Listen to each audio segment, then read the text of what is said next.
got some nice long Welcome back to the Unbearable Sports Podcast. I'm your host, Brad Barron, and welcome to the final mock draft Monday. We are live. I'm so excited about this. We are in draft week, the best time of the year, and I can't wait to go through some of this. It's a very interesting exercise that we have today. What we're going to be doing is going through 5 different draft strategies for the Chicago Bears. It's not necessarily saying this is exactly what Ryan Poles should be doing, and here's 5 different ways. It's also just more of like an exercise like we have done on the other ones. So the first mock draft that we're doing is actually what I would kind of do / what I think Ryan Poles is actually going to be doing. The number 2 is probably the reason why you're listening, honestly, and that's the Chris Olave stuff. I know a lot of Bears fans really want Chris Olave, so I said, hey, you know what? I'm going to create a mock draft of what does that look like if the Bears really wanted to go after Chris Olave, and truly, what does that look like and how would that work? Just all the questions that we want to answer with that. Then the last 3 are kind of just fun ones. We're going to go through if the Bears only tried to get some offensive players early, only go defense early, or if they only go with best player available according to PFF. So we're only going to get straight A's for the PFF mock draft. So a lot of interesting and kind of fun exercises that we're going to be going through today just to kind of talk through what the Bears could potentially do if they highlight offense, if they highlight defense, if they highlight one player like a Chris Olave, but also what I think the Bears would do. So make sure to like, make sure to subscribe. It helps the channel out tremendously. And thank you all for listening so much. So let's get right into it. So the first thing that we're going to talk about is actually probably the most important thing that we're going to talk about all day. And that's what is in the mind of Ryan Poles. And also, what would I kind of do? Because even though that I have my own show, I haven't necessarily talked about what I would do as a draft person, as a fan of the draft. What would I do to make this team better? Because if I'm Ryan Poles right now, first thing that I want to talk about is you should have a backup plan if you don't get the people that you want. Because when you go into the draft, this is the way that I kind of think about it, is your second round picks, those should be starters. You're kind of going in with the assumption, whoever we pick, we're hoping they can be a starter or at least contribute with halfway decent play time. If not, something might have went bad. But then third round might be a little bit more hit or miss. You don't necessarily want to guarantee that this person should be a starter day 1, let's just say. That's kind of the reality of it. And also our 5 and 6 rounders, let's not assume that all of a sudden they're going to be starters and they're going to be playing. It's not every day that you drafted Darnell Mooney or even a Larry Borum for that factor for someone who's actually starting as a 5th round draft pick. So let's just have that kind of expectation for this. So early rounds most likely could be starters, but then later rounds, not so much. So if I'm Ryan Poles right now, and I might have been saying pace, sorry about that. But if I'm Ryan Poles, what I'm looking at right now is where are the holes on this roster? Because to me, when I look at this team, something that kind of sticks out to me is when I'm looking, and here I can start to share this real quick, but when I look at this team, I look at the safety position and I go, it looks like it's missing something because we have DeAndre Houston Carson, we have Eddie Jackson, we have Dane Cruikshank. Michael Joseph to me is somebody that we've known him as a practice squad player. Seems like everywhere else we've added talent and kind of built this out. But at safety, there seems to be a big hole. So to me, I kind of look at this going, I think Ryan Poles might try and attack this safety position because it's really, really, really ballsy. I don't know a better word for this. It's ballsy if Ryan Poles and Eberflus are going in saying, we're going to take a special teams ace in DeAndre Houston Carson and have him be the starting safety. I love DHC. I think he's amazing. My former co-host Blake absolutely adored DHC. But if you have him as your starter, I start to get a little bit nervous. And it's also, like I said, a very ballsy move. So that's why I think the Bears could be looking early at that safety position. And then obviously, as you start filling this in, the next big hole I see is at right guard, Dakota Dozier. Dakota Dozier, ask anybody who's a Vikings fan, would laugh if we are saying that he's going to be our starter. He just isn't that guy. I would be absolutely shocked if he ended up being that guy and ended up playing well. He's just has not put good tape out there. So to me, I'm looking at safety, I'm looking at guard. And lastly, Equanimous St. Brown is currently listed as our starting wide receiver, according to OurLads.com. And to me, when you see somebody like Equanimous St. Brown, whose production has gotten worse and worse and worse every single year, it doesn't give you a lot of hope. And if we're saying he's going to be our starter and he wasn't even able to be a starter for the Packers, who really haven't had a lot of good depth at wide receiver, there's not something missing. It's just he shouldn't be the starter. So to me, those are our three biggest positions of need. I still think that we need a defensive interior guy because Tonga right now is listed as a starter, maybe even Blackson as the starter, but I don't think it's crucial. Corner, you obviously have Kindle Vildor. It really thinks about what you think about Thomas Graham Jr. Do you think he could kind of overtake it? Or Poles could just say, listen, I'm just going to sign Xavier Rhodes again, but also just sub linebacker. It would be nice to see a better linebacker out there. Our lad says Caleb Johnson. I personally think Matt Adams would probably slide into that role as of right now. But then later on, we might have somebody else that we potentially add depending on this draft. So this whole exercise is just to say what I think Ryan Poles is probably looking at. And I do think he's probably looking at safety, probably wide receiver and offensive lineman, especially because we still don't know if he loves Larry Borum and loves Evan Jenkins on the other side. I think that he does. I know that there was rumors right at the very beginning, but still, we'll have to see. It's all up to him. We don't know for a fact. We can just assume and make predictions, but it's all guesses as of right now. But let's actually go to our first mock draft. Enough me talking about just strategy and other things like that. I want to go into our first mock draft. This is kind of mine / what I think Ryan Poles is actually going to do. Like I said, also, I want to just put a little pause right here too. That just because, just think about when we got into free agency, the Chicago Bears' first signing was Larry Ogunjobi. That's not Ryan Poles saying that defensive line is our biggest need. That's just saying how much he likes Larry Ogunjobi.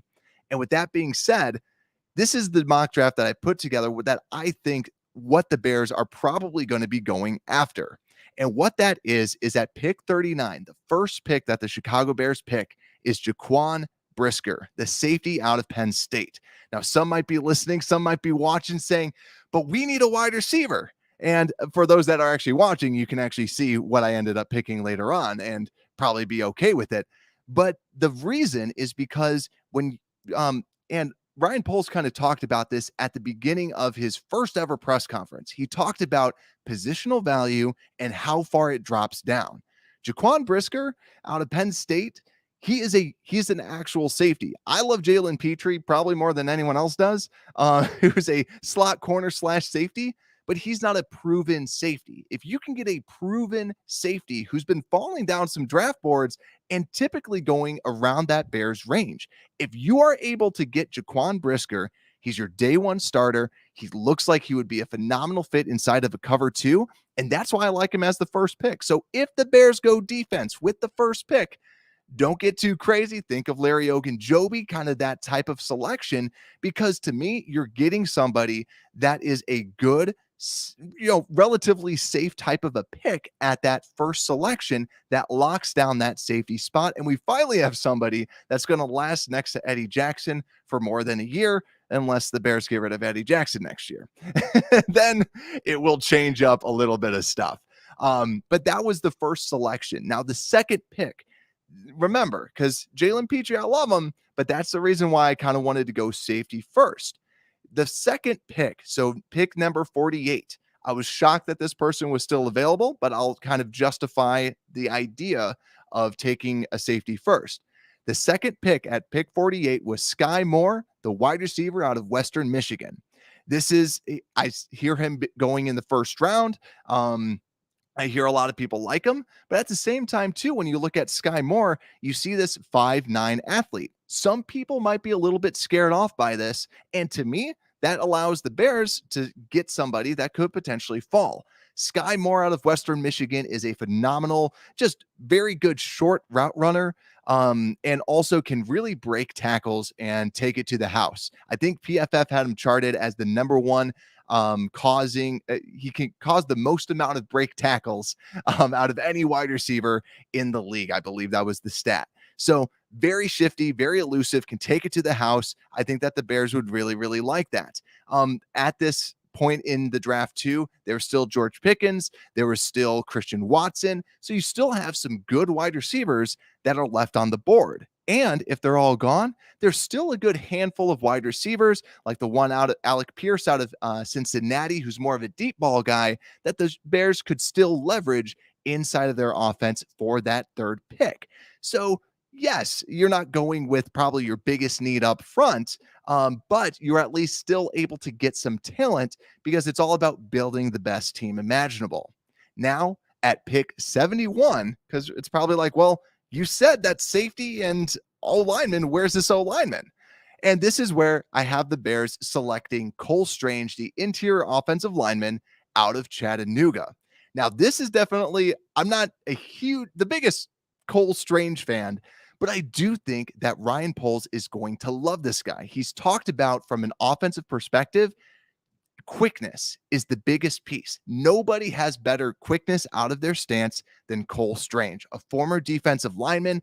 Insane first step. I think Poles is going to see that and go, this guy can punch people in the mouth. He's going to do that first quick punch. And to me, we need this guy. He is a good blocker, very productive and from a zone scheme perspective. But obviously, coming from Chattanooga, you just want to see him go against a little bit of better people. But also in that same area, we saw Salyer, we saw Kennard, we saw a lot of other guard prospects that we could get in that area. And that's why I kind of like that area, because you can still get some decent talent at that guard spot, but you're still taking one of the best safety prospects out there and still a very good wide receiver. That's why I like you kind of have that well-roundedness if Brisker is still there.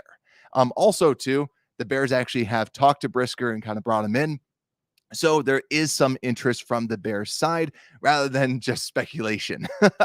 But also, too, now we start to get into just the randomness of later round picks. And this is just where I ended up selecting Matthew Butler, interior D lineman out of Tennessee. We haven't talked about him much on the podcast. We got him at pick 148. To me, he is just a very good pass rusher. He's a very good prototype for that 3 technique, and he's gotten better every single year. So to me, I like him as somebody you can add in. But there's also Haskell Garrett out of Ohio State, defensive interior guy that you can get that can give you a little bit more pass rush production out of that interior spot that we have kind of been lacking since Ogunjobi is gone. Yes, we still have signed somebody, but I still want somebody a little bit quicker on that interior. Then also at pick 150, I ended up picking Demarco Jackson, linebacker out of Appalachian State. We've talked about him before a little bit on other mock drafts. A good player that has some okay upside, but also has the potential to be a special teamer. There's a lot of other linebackers that I'll actually be talking about maybe tomorrow or in 2 days that the Bears could potentially be picking up that can really kind of round out this roster. And like we said, too, we have a little bit of gaps at that sub linebacker position. So I could see us getting somebody down here to round out the special teams, but also help out that linebacker spot. And last but not least, Max Mitchell, offensive tackle, Louisiana Ragin' Cajun. Talked about him a whole bunch. Like skinny frame, can also kick into that guard spot. So the reason why I wanted to double up on this is that, like we said, third round is not guaranteed. Just because we drafted someone doesn't mean that now Cole Strange is going to be the next James Daniels for us.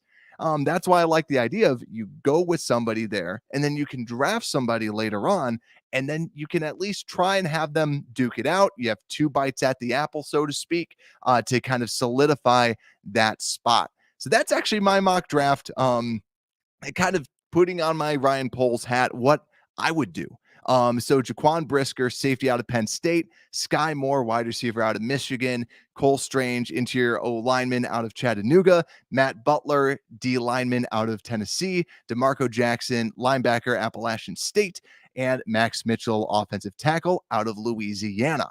So I like this just because I think that it hits a lot of our kind of missing points and gets us a lot of really good players and just plays the board a little bit better. The only thing that it kind of misses out on is if you really like Smith out of Tulsa, that's kind of the only thing that you really miss out. But I like the potential of solidifying that safety spot because right now we don't have one, and also one opposite Eddie Jackson, even though I'm a huge fan of DHC. So now let's go to the next mock draft, because this mock draft, like I said, so the first one is just kind of my own.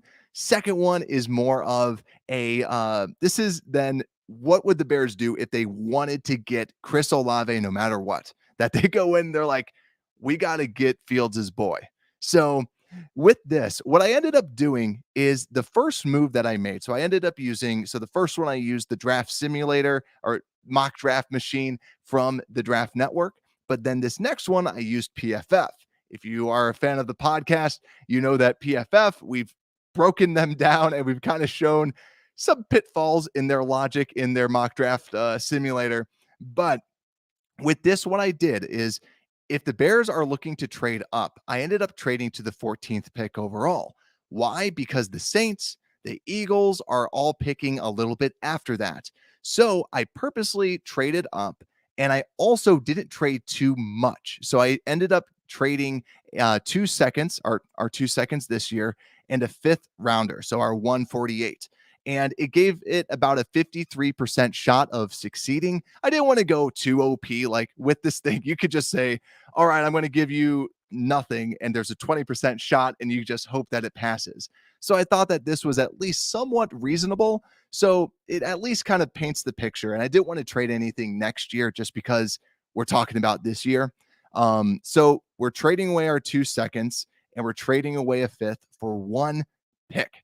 And that 1 pick, Chris Olave. So I went to the 14th pick because the Ravens at least like to kind of trade down a little bit more, but also we're kind of giving up some capital, jumping in front, so we make sure that we're going with Chris Olave. So I'm not cheating and going, all right, and this one he's going 20th, he's going 19th here. So I wanted to make sure. So we end up getting Chris Olave with the 14th pick in the NFL draft. Only cost us 2 2s and a 5. But we don't have any draft capital. So we just traded away 3 picks and we only have 6 total. So now we only have 4 picks. So we only have 3 selections left. So when we went all the way down to our 3rd pick in the 71st overall, what I ended up doing with that is I got a trade offer from the Falcons, 74. So we get picks 74, 151, that's in the 5th round, and 190, that's in the 6th round. Yet again, this was another trade offer that was around that 50%. Like I said, I want it to be more even rather than just trying to go like, look at me, I got A's for everything. So I felt like this was rather reasonable because they're going up 3 spots. We're going back 3 spots and getting a 5th and 6th in return. Not crazy, but for us Bears fans, we at least can recoup some of that draft capital. If you, we're at least getting some extra draft picks, but it's still 6 draft picks overall. So with pick 74, I was like, you know what? I'm not going to trade anymore. I'm just going to do this one piece. So with pick 74, I have the Chicago Bears selecting Zach Tom, the tackle/guard out of Wake Forest. We haven't talked about him much on this show, but he is somebody that I know at least PFF is obsessed with. If you watched him at the combine, because I did, just an absolute crazy athlete, like just really shown compared to everybody else, just with his natural feet, his natural quickness. But he really kind of goes more into that guard position, great hands, and the PFF absolutely loves him. So to me, I also, watching the tape, I really like him as well. Haven't talked about him much because he goes more towards the end of the 3rd. So he was still available. said, hey, if we already have a wide receiver, let's just go with a tackle slash guard, and no one else was really there. So picked him up. And then our next pick was 150 in the 5th round. And I had the Chicago Bears selecting Haskell Garrett, defensive interior guy, out of Ohio State. So PFF hates that pick. I don't want to just select what PFF absolutely loves. I wanted to at least go with kind of like what I was talking about with Matt Butler, going with a pass rushing 3 technique at that defensive interior spot. And Haskell Garrett has incredible hands. So that's why I wanted to at least get him, kind of round out that defensive line room a little bit. So that's why I ended up going with him. But then right after that, we had another selection because we traded with the Falcons. So right after 150, we had the pick 151, and I went safety Tyson Anderson out of Toledo. An absolute rocket of a player at the safety position. So kind of trying to add another depth piece, have him kind of battle out that starting safety position with a DHC, with a Crookshank, and have the best person win. So to me, you're still at least getting a talented player back here that can also contribute on special teams, even though that we already have a DHC. But then later on, so with some of the other picks that we got, so actually 186 we still had, and we selected linebacker Micah McFadden out of Indiana, basically because I kind of wanted to switch up the linebacker position with Micah McFadden. He's a good, very highly aggressive linebacker player that we can get. Yet again, I like the selections of linebackers because they can compete at that sub linebacker position because we just don't have anybody right there. So you have someone that competes there and also special teams. And then last pick, PFF doesn't love this selection, but I like it. And that's Cordell Volson, the tackle slash right guard out of North Dakota State. I still think that he's a right tackle, but a lot of experts say that he's more suited to play right guard. Yet again, like the last draft, we're doubling up at that offensive lineman spot because we drafted an O-lineman in the 3rd, and we don't want to bet the house that that person's going to be a definite starter. So to me, you draft someone like a Volson who can compete with everyone else that you have out there. He can compete with Borum. He can compete with Zach Tom that we just drafted. So I like that to kind of double it up. So to me, this is what it looks like if you are able to trade for Chris Olave. And big caveat here, and if you trade down, if you trade down and get a couple extra picks, because if you trade down, now we still have our 6 picks. The only bad part is we don't have a nice, well-rounded team. We don't have that extra second rounder that we could really kind of use for this team. But let's just kind of move on. So let me know what you think, because I kind of liked, after doing this, I'm like, that actually kind of, I can kind of see it. I don't think Chris Olave is that good though to be at the 14th spot, but I do think he's going to play really well if he was with Justin Fields. I think Justin Fields adds a multiplier for how good he would be because of just their chemistry at wide receiver and quarterback. But that's the Chris Olave mock draft. The overall grade was a B, so PFF didn't love it, but we will move right along. So I can't remember which one is next. I want to say it is the offensive draft. So the next mock draft that I did was, yet again, I just like to kind of do these fun ones. What if the Bears just said, listen, we have to make sure that we go all 3 picks, all offense. We need to surround Justin Fields with talent, with people that will make him better. And we have to do that with these 3 picks. We need starters. We need playmakers. We need to get better on offense. So with this one, what I ended up doing is, like I said, so with this one, I go first 3 picks, all offense. And then the last 3, I went defense, because you rarely see people say we're going strictly all offense. So I said offense 3, then defense 3. So with the first pick, the Chicago Bears at pick 39 select Tyler Smith, the interior offensive lineman slash left tackle from Tulsa. Now, the reason why I selected him is because, yes, I love Bernard Raymond out of Central Michigan. I think he's a very good plug and play left tackle, but if you draft a plug and play left tackle, what type of message does that send Tevin Jenkins and Larry Borum? You might say, hey, it tells them to get off their butt and start working out. And hey, you have competition. But that's why I really like Tyler Smith, because Tyler Smith has the flexibility. Some people say he should be an interior offensive lineman. He should be a guard prospect. That's why I like bringing him in, because he can compete at that left tackle spot and be your starting right guard. If you're like, hey, yeah, he's not a tackle, tackle until proven guard. You see him at tackle and you go, no, let's throw him at guard. So I love the selection of Tyler Smith. He's still a raw 21-year-old that has a lot of room for development, but it doesn't mean that he wasn't good. He was a freak of nature run blocking. He'll definitely move the pile. People will just hide behind him and just, he'll charge ahead. So to me, I like him there. If you're talking about offense. So similar to like what I did for my mock draft, I like wide receivers with the pick 48, unless you have somebody just fall to us magically, unless Chris Olave falls to us. Yeah, then everything's magical. But at pick 48, I ended up going with George Pickens, the wide receiver out of Georgia. Yet again, this is our offensive draft, so we have an offensive lineman, but now we have a true wide receiver that can kind of play opposite with Darnell Mooney. There's definitely been a lot of questions about his character as of right now, but still, I like him as a good possession receiver and also switches up the wide receiver room. But phenomenal talent. There's no question there. There's just questions about injuries, questions about personality, and other things like that. And next, I know a lot of people are going to really like this. At pick 71, I have the Chicago Bears in this. We got to help Justin Fields mock draft out with Calvin Austin III, the wide receiver out of Memphis. Now, this guy we did not talk about. I talked about I mentioned his name, saying that I wasn't talking about him in my wide receiver draft profiles. That's because I only could do 5. But Calvin Austin, the thing about him is he's a smaller guy. And I talked about this a little bit where, to me, he's a luxury.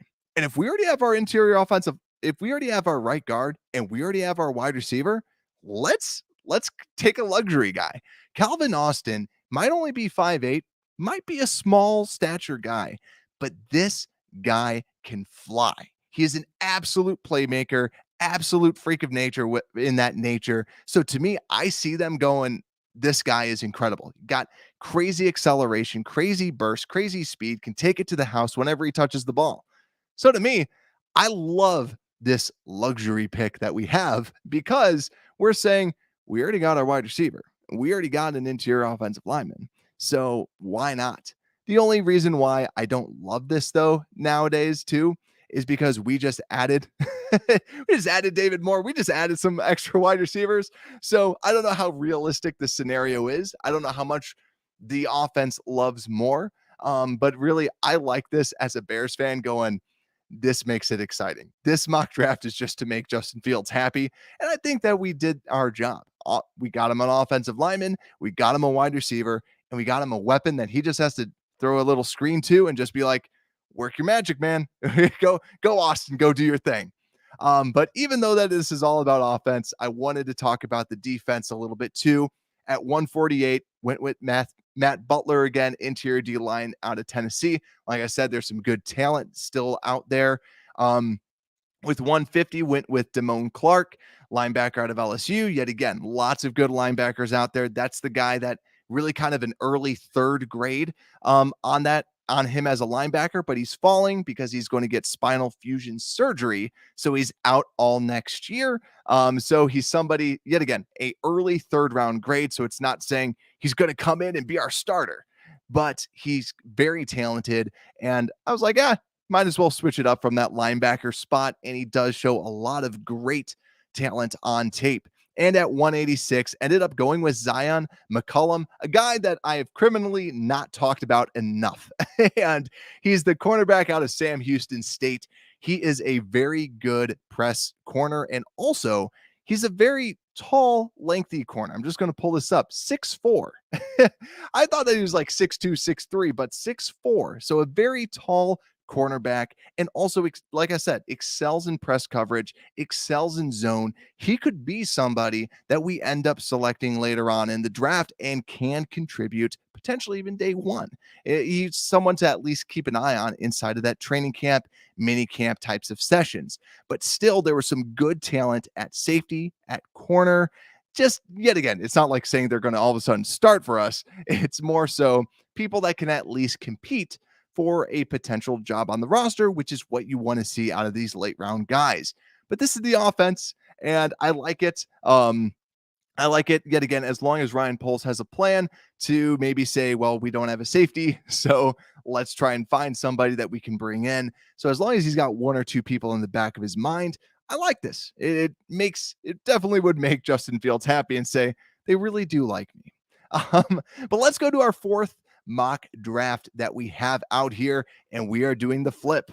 We are flipping this over, and my God, would this piss off a lot of fans. But I'm doing this because I just wanted to see what would happen if the Bears said, you know what, Flus, this is your team, and we're going to give you the defensive guys that you want.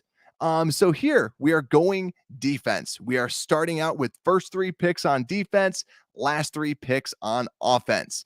So with this, our first pick 39, Jaquan Brisker, safety out of Penn State. Yet again, another drop, him dropping over to the Bears, solidifying that safety position. But then at pick 48, this is a guy that is insanely dropping. This guy used to be a top 10 selection at the beginning of this whole draft process and was actually a top 10 selection for like a month. And then now he's dropping literally to the end of the second in majority of mock drafts. And it's just absolutely nuts. I'm talking about DeMarvin Leal, interior D lineman out of Texas A&M. The reason why he's dropping is a lot of people are saying he didn't do as well as he did the year before. That's why a lot of people had him as that top 10 selection. Even though he still had a boatload of sacks last year, they didn't like the tape. That's the key thing. The tape didn't match the improved numbers.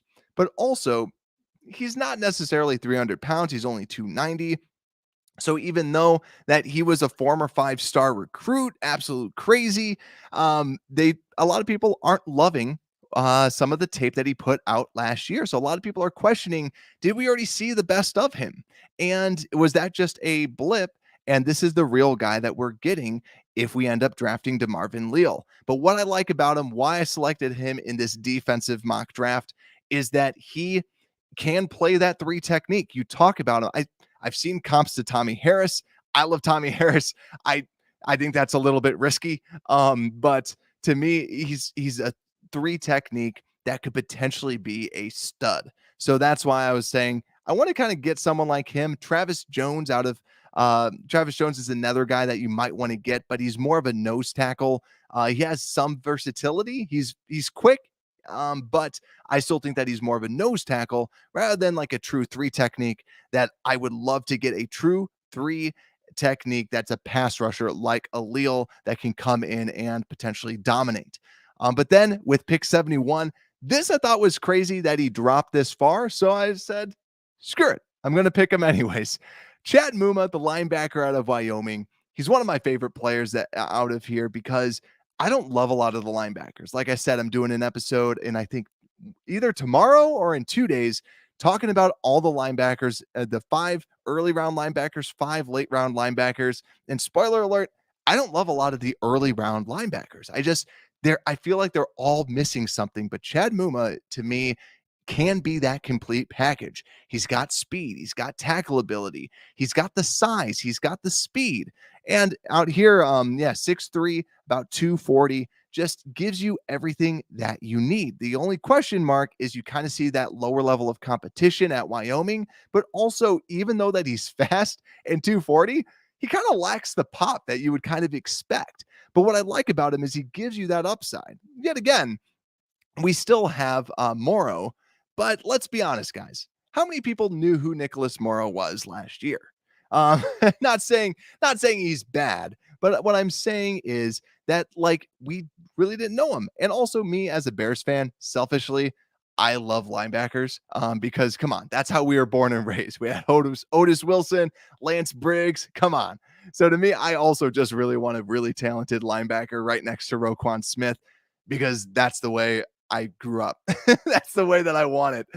So to me, I think that Chad Mumma gives that extra star power that we kind of need at that linebacker position. But still, even there, he's one of my favorites. But even like a Troy Anderson out of Montana State, he's another guy that very athletic. There's some upside linebackers that we could potentially get there. Now, one thing too is why haven't we seen any cornerbacks? Now, a big reason is because I'm not in love with a lot of the cornerbacks that the Bears could be getting. Some of them are just strictly man-to-man types of guys. So I don't love also where they're kind of falling and the value at some of those selections. It's not saying that I am a Kindle Vildor fan. It's saying I'm more of a Thomas Graham fan. But like we said, so we go with Brisker, Leal, and Mumma. So solidifying from the top to the bottom, linebacker, safety, and interior D line. But then our offensive guys that we're selecting with our last three, Danny Gray, the wide receiver out of SMU at pick 148. We saw him in a mock draft a couple weeks ago.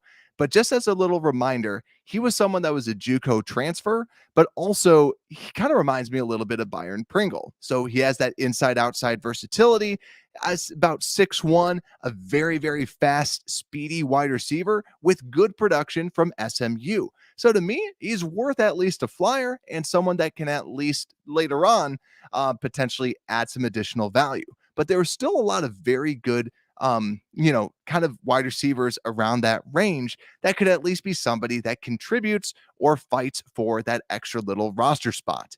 But as we continue to go down at 150, we see Rasheed Walker out of Penn State. I was shocked that he dropped or lasted this long. But honestly, he's everything that you want athletically and a tackle. But the only problem is that his overall feet and just overall him actually playing the tackle position is the biggest question mark, but he gives you everything you need from a size, a speed, a run power perspective, and falling down there. I don't really see that happening, but still, yet again, some decent people around there. But also just wanted to double up with my final pick, Max Mitchell again at 186 from Louisiana Ragin' Cajuns, adding some extra depth to that tackle spot, like we said, because this is our defensive draft for our first three picks. So I was like, we need to solidify this. And if I'm Ryan Poles right now, I'm going, yeah, why did we go defense first three? We need somebody to at least compete against Dakota Dozier. So that's why I kind of tried to double up a little bit later on with some offensive line help. Now we're on to our last final mock draft, which what I did was I went back to PFF. So the last two we were using the Draft Network's mock draft simulator, which I prefer more. But we went over to PFF because I wanted grades. I wanted to get straight A's and just show what would happen if we just picked best player available. I'm actually a big fan of going best player available, as you can kind of see with me saying Brisker should be the first one rather than only going with your biggest need first.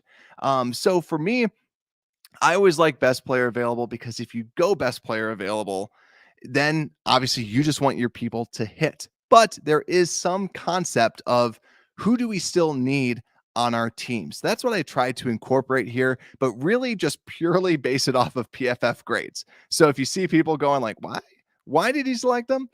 It's because PFF really absolutely loves them. So I went for straight A's just to see what that would look like. So with this draft, yet again, Skye Moore falling, which I was very shocked at. So Skye Moore fell to the Chicago Bears at pick 39. PFF gave us an A+ grade. Already talked about him. Shifty, can play in the slot, but also he best projects to that slot role. But honestly, at Western Michigan was an outside guy. I just see him as more of a slot guy. Maybe you have Pringle play more outside, or him and Pringle kind of do a little timeshare. But really a good selection. He can break tackles with ease and just kind of adds an extra dimension to this team. Then Travis Jones, we talked a little bit about him before, out of UConn, going at pick 48.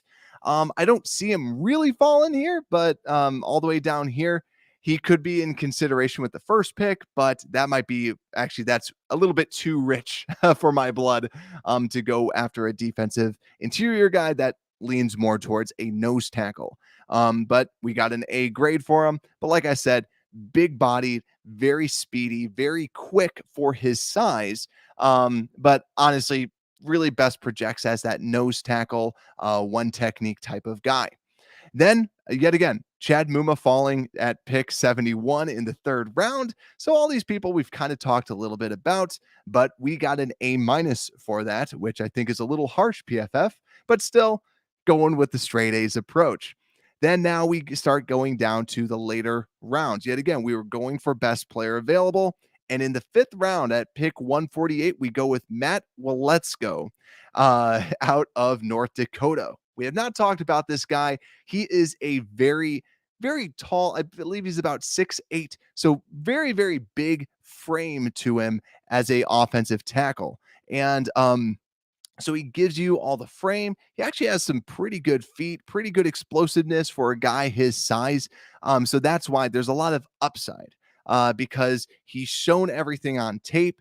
And that's why at least PFF absolutely loves him because he's also a true tackle prospect that you'd be having. And then Kevin Austin Jr., the wide receiver out of Notre Dame, goes to us at pick 150 in the fifth round. And he's more of a big body wide receiver that can really more of a project X, if you will. So project outside receiver that you really want to try and develop. So it needs slightly better route running, but can at least, go up and catch the ball fairly well for a possession guy. And last pick, but not least, sixth round, 186, Joshua Ezadu. So, of course, the last one has the hardest name out of all of them, but we got an A+ grade for him. He's a guard out of North Carolina. Now, what can I tell you about him? He's a big guy, just a big people mover at that guard spot. PFF has him ranked 133 overall, but yeah, just a big physical guard that could honestly, like this guy legit could compete for a starting spot. Very big, very powerful, and I think that the Bears might actually really like him. He's more of a gap scheme, but if you go back to when Trey Smith was drafted out of Tennessee, he was also another gap scheme type of player, even though that Kansas City predominantly ran zone running games. So this was the draft the best player available and also go for a grade overall. To me, this I don't love it, honestly. When I'm looking at it, it's like, yes, we have a really, really good PFF grade, but I'm not loving it. Let me know what you think, because I don't absolutely love this because I'm seeing this. Yes, we got Skye Moore, and Travis Jones could be nice, but I don't absolutely love this overall. I think that it meets some needs, but we are getting some we are getting some decent talent, and that's the whole concept of best player available. So just reviewing all the mock drafts that we went through today. So just going from the most recent to the first ones that we did. So we just did best player available, wide receiver Skye Moore, defensive interior Travis Jones, linebacker Chad Mumma, Matt Walletsko, the tackle out of North Dakota, Kevin Austin Jr., the wide receiver out of Notre Dame, and Joshua Ezadu, the guard out of North Carolina. But then our next one, our defensive mock draft, was Jaquan Brisker, safety out of Penn State, then DeVarvin Leal, interior D lineman, 3 technique out of Texas A&M, Chad Mumma, linebacker out of Wyoming, Danny Gray, wide receiver out of SMU, Rasheed Walker, offensive tackle out of Penn State, and Max Mitchell, offensive tackle / guard out of Louisiana. But then we go over to our offensive one. We drafted Tyler Smith, interior offensive lineman out of Tulsa, George Pickens, wide receiver out of Georgia, Calvin Austin III, wide receiver out of Memphis, who's just all-around playmaker, Matt Butler, interior D lineman out of Tennessee, Damone Clark, linebacker LSU, and Zion McCollum, cornerback out of Penn State. Then the one that everybody wants to see, the Chris Olave mock draft. Chris Olave, we traded up. We traded our 2 second-round picks and a 5th rounder for the 14th pick, and we drafted Chris Olave. Then at our third pick, we traded down from 71 down to 74 and picked up a 5th rounder and a 6th rounder in return from the Falcons. And with that pick, we ended up going Zach Tom, tackle/guard out of Wake Forest. Then we went Haskell Garrett, defensive interior out of Ohio State, safety Tyson Anderson out of Toledo, linebacker Micah McFadden out of Indiana, and tackle Cordell Volson out of North Dakota State, tackle/guard. And the last one, the one that is really more of my mock draft / what I would do if I was Ryan Poles and what I think he's going to do. Jaquan Brisker, first pick at 39, safety out of Penn State. Skye Moore, wide receiver out of Western Michigan. Cole Strange, interior O lineman out of Chattanooga. Matt Butler, interior D lineman out of Tennessee. Demarco Jackson, linebacker out of Appalachian State. And last, Max Mitchell, offensive tackle out of Louisiana. So that's all the mock drafts that we have for today. So thank you guys so much. This was the last Mock Draft Monday. Absolute pity, but I'm glad that we are finally in the draft week. So like I said before, I'm going to be going through linebackers and also interior offensive linemen before the draft. So you're going to want to make sure to subscribe. You're going to make sure to drop a like, helps out a little bit.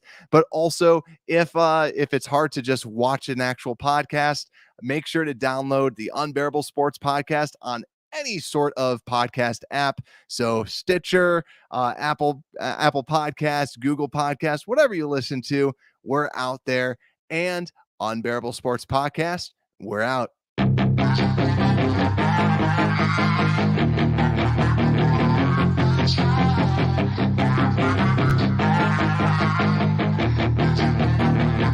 Yeah, she's got some nice long hair, and you know that she's a bad chick. Thank you for listening to this Belly Up Sports Podcast Network product. Some said we go belly up, so we made it our name, and we're still here.